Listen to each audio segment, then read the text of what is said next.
Okay, well, at 13 years old, you ended up going to juvenile hall. And I guess you and your friend stole something from a store and you tried running from the police? Yeah, that was the first time, bro. Damn, how the fuck you know this shit? What the fuck? God damn. I'm the feds, man. I'm the feds. I know everything. Yeah, bro. We fucking back in the day, like when I was little, we used to do some fucking knock shit, and we'll go to the stores, and they used to have this this motherfucking dust off where you hit the type board, and that was like the thing when I was little. And we'll go over there and we'll steal those, and you huff them like, and then they had these, and you'll pass the fuck out. You'll just fall out. We little kids, we not knowing this shit's hella bad for you, like. And then they had these pills, nigga, that used to pop some over-the-counter shit. But back then, they just had them on the shelf, you know what I'm saying? You could just steal them. But yeah, that's basically what happened. We just stole some shit. We was behind this little alley, and the cops pulled over, and, you know, we just doing what we do. We ran, and then they chased us, and then fucking, we went to a juvenile hall for resisting arrest. And when my co-D, when he went to court, he was just like, look, if you say you don't run, you get out today. Like, it's resisting arrest. They don't give a fuck. Like, but me, I was like, nah, I didn't run. My lawyer's like, well, but if you say this, I'm like, I don't care. I didn't run. So I stayed in that bitch for 45 motherfucking days.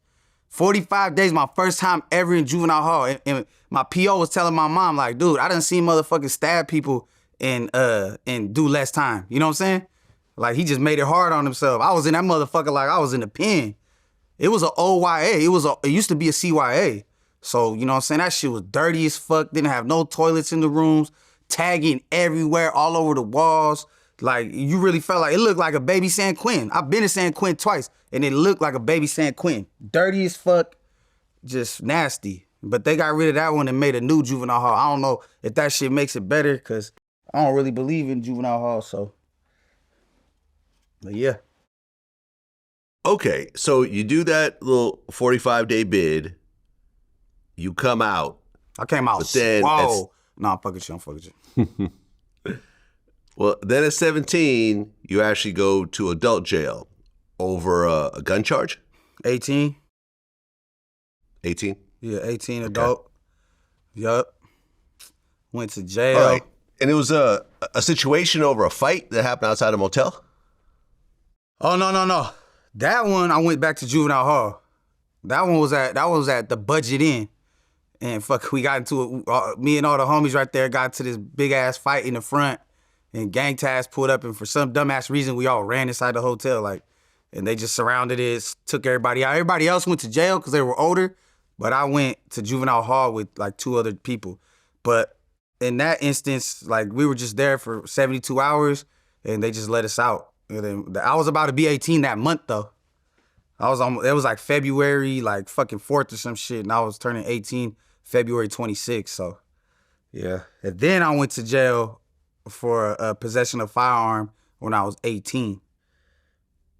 That was the first time I went to jail. Well, you got caught with a gun because you were riding your sister's bike? Yeah. And they found a gun on you? Yeah. I hopped on my little sister's bike. This motherfucker, I'm a big nigga I'm making the tire like kind of flat. Like, I'm just pushing. And then fucking, man, bro, like I just swerved in front of the car. I didn't see him. I swerved, boo. And he stopped. And then he hit the flashlight on me. I just took off. And then fucking, he chased me. I threw that motherfucker, And then I tried to bust my little Houdini move. And I came out like, what the fuck you chasing me for? Why you run? I'm like, oh, no, I didn't know who you was. And then, you know, they searched and found what they found, went to jail. And then, you know, like I said in one of the other interviews, my grandpa, who was like my father figure, he was in the hospital at that time.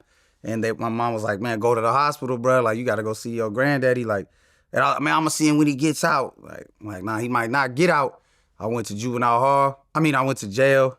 And then the same fucking day, I wrote a letter. And I said, look, I get out on Wednesday. I was only there for like 5 days. I said, I get out on Wednesday. I said, the jail's across the street from the hospital. So I was literally going to get out and walk to see my grandpa. Like, I wrote a letter, boo. I said, I get out Wednesday, tell my grandpa I'm going to see him Wednesday morning.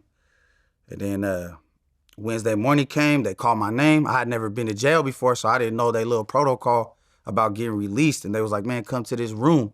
I'm thinking they going to tell me I'm getting released. And then I went to the room, and they was just like, man, you know, one of your family members passed away this morning. And I'm like, what? Like, I'm like, hell nah. Like, they're like, yeah, man, like your family, you know, wanted to tell the jail because my mom was concerned if I would have like walked over there to the hospital and just found out on my own, then she thinks that I would have flipped out and just did some shit to get back in jail. So she was like, man, tell this nigga, because then I kind of flipped out in the jail and shit, caused a scene. They didn't release me. They had me stay there like the rest of the day and shit. But it was a fucked up situation, you know? And like I said, like in one of the other interviews, that's what comes with going to jail. Like you said, like losing friends or just not jail, but that lifestyle, like losing friends to gun violence, whatever. Like that's gonna happen. Like, you know what I'm saying? Like, you know, but a thing that people don't realize is just getting locked up takes you away from people, you know what I'm saying? And you don't know when somebody else's last day is, you know? You got kids, you got family, you got grandpas, grandmas, aunties, sisters and brothers, man, you know. Motherfuckers who's been locked up, they done lost people, man. Like, it's fucked up. I done seen it happen all the time, man, you know what I'm saying? Where somebody's loved one passes away in jail and they can't do nothing. They in the cell with another dude and nigga, they can't even cry, you know what I'm saying? And, you know, they just lost the most valuable person in their life type shit. So, yeah, man, it's fucked up. But, you know, life is life. Rest in peace to my granddaddy, yeah, man. I'm sorry. I'm sorry for your loss. Yeah. I was close to my grandfather, too, and I remember how much it hurt. Oh, man, that shit hurt me. But, you know, I got to go to his funeral. I got to see him towards the end, you know, finding out that I couldn't even see him because I was locked up. I definitely bro, that shit hurt me. It hurt a lot. That shit hurt me. It hurts me. It still hurts me, bro. I think about the motherfucker every day, bro. Like, it hurts me all the time, bro. I'm like, but anybody that you love, when you lose them, you always think about them. You just, you know, you want to see them again, and that's it. You know what I'm saying?